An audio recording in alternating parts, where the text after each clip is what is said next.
Good morning. Is it morning? I didn't really sleep. I've made so much progress and done so much since you clocked out yesterday. I've got a new plan to harass the scientists in Antarctica, and the man-eating roses are coming along so nicely. Come, I want to show you this batch I made. That's budding in your favorite color. What's got your safety goggles all in a twist? Is the shade off? Because these will probably lighten in color as they bloom, and then they'll be right. Oh, yes, that's one of the other updates I wanted to give you. Spot was just so active and hyperactive last night, I think she had caught a case of the zoomies, you know? So, I let her off her leash, so to speak, and let her wreak havoc a little in downtown. After all, how can I say no to that snarling, spitting, tentacled cutie? She brought us back a bike as a gift. Isn't she just the sweetest darling? I believe she scratched up a skyscraper or two, dug up a park and some trees. She went to the bathroom on a purse snatcher, which just tickles me pink, because that means her training is going well. Ah, yes, that was right. She did use the suspension bridge as a swing, and it didn't hold. I've been telling the government and council houses for years that tax money should be going to public infrastructure, and I hate to tell them I told you so when I crash the next town hall. I know that's bullshit. I love shoving their failures in their face. I'll record for prosperity. Why are you so grumpy then? You hated that rickety thing and called it an eyesore. I thought your date was at 7. You live way outside of downtown, and I let Spot out to play right about then. It sounds to me that if he had been on time, this would have been avoided, and he wouldn't have tragically fallen off the bridge into the river. That's what I like about you. You're always so punctual. You're one of a kind. I'm not trying to make you less mad with compliments, because I don't know why you're mad at me. How was I supposed to know your date would be late?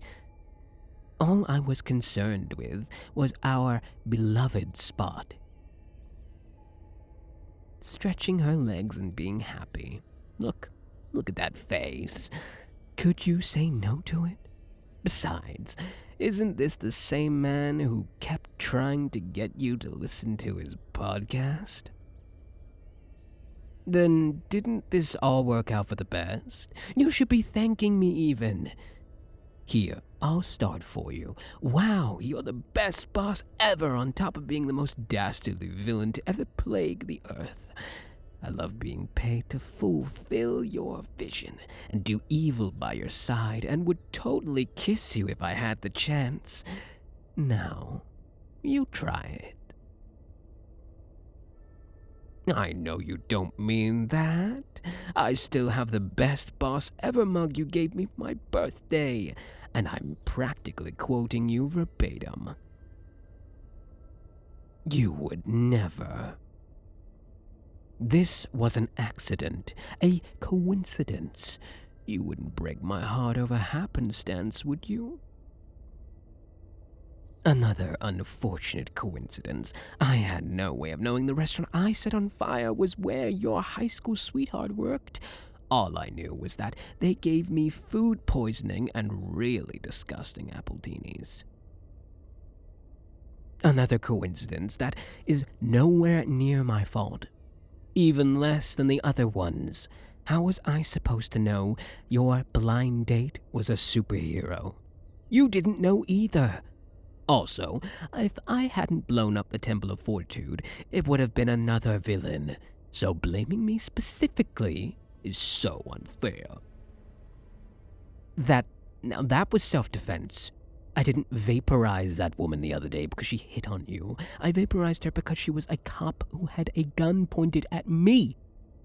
which was scary, by the way, and you didn't even comfort me when she shot me. Just because I can bend the rules of life and death doesn't mean it wasn't scary. The resurrection machine hurts like a bitch. I know you don't mean that either. You'll always put me in the chamber in time for the thunderstorm.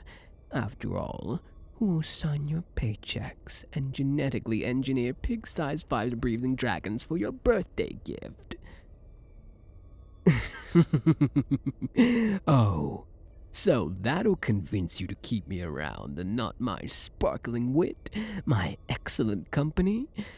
Ouch. I know you're joking.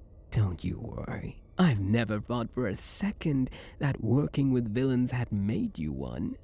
You're still so sweetly soft-hearted even when you're frustrated. Yeah, I know, I get it.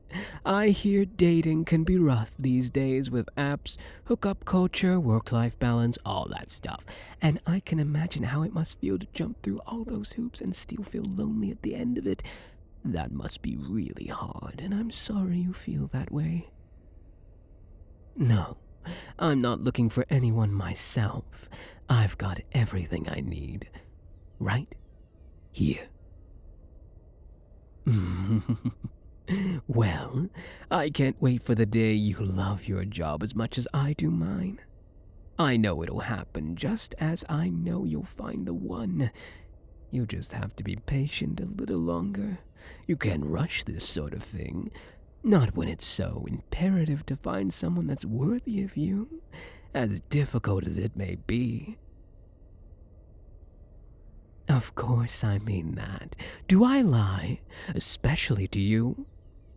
I may terrorize, immolate, and murder, but do I lie? Then believe me when I say that the right person will come along, the one who will sweep you off your feet, and you shouldn't settle for anything less until then.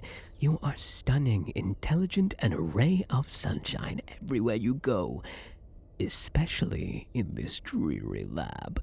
You are the best assistant, and I dare say a friend. I could ask for anything, and I think you deserve the world.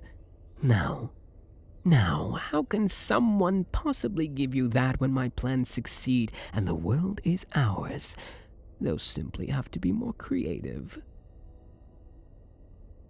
That won't be possible. Once something is mine, it's mine. Except for the parts of the world I will give to you, of course, my beloved assistant. Of course, you think I want to rule at the top by myself? That would be lonely.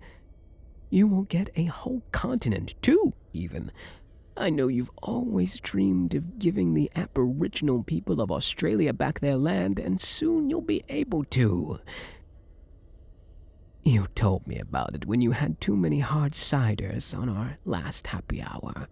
You also told me the only thing you'd ask in return is a few acres of land, as many emus as you can handle. Your younger self was very affected by reading the Emu Wars, I gathered. I don't have to justify it. Like I said, you are one of a kind, unique, and sweet, and empathetic to all smallest creatures. I've always loved this about you, and will help however I can.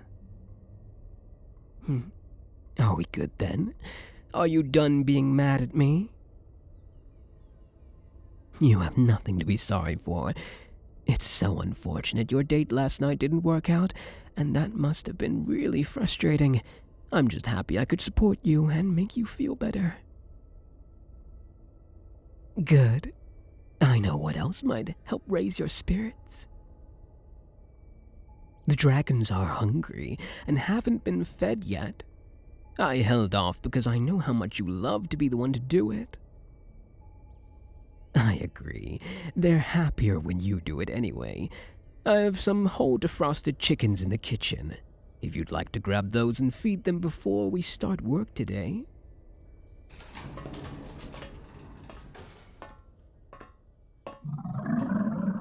Yes, I know you're not really hungry after last night's meal, but our friend knows your schedule too well and would be worried if you didn't at least have a nibble. We don't want to worry them, do we? That's right. Attaboys, that's the spirit. A few more little accidents and secret meals for you both, and they'll get the hint. I'll get to have them all to myself, and you two will be right by our side on a cozy ranch in the outback.